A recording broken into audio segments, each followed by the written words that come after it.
Өмірден өтіп, жұмаққа жетіп, жайланғандар қаншама.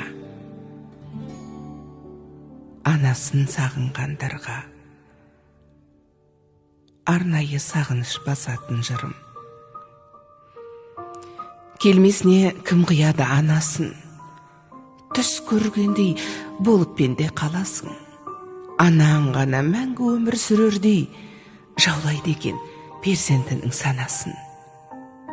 Мейлі анаң 100-ден асып кетсе де, кәрілігі қуып жүріп жетсе де, перзент үшін қартаймайды анасы, қиындықпен сынақтардан өтсе де.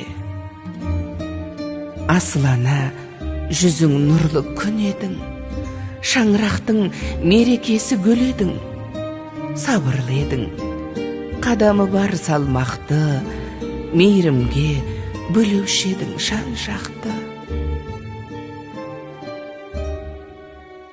Барлық балам болса екен деп қасыңда, барлықтарын теңеп қойып асылға, бәрін бірдей көре алатын анашым, жасыңызды жетсе деп ғасырға.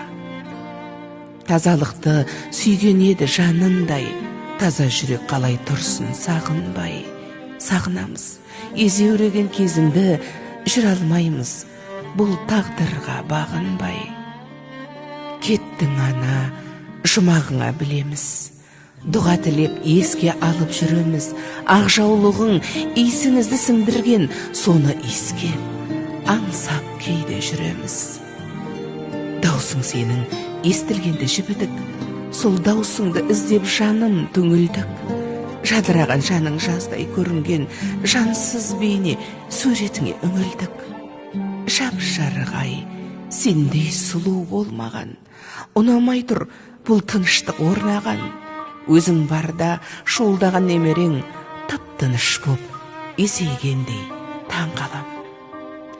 Ана жаным, ақ жүрегің кең еді-ау, қиналсаң да еш білдіргің келмеді-ау.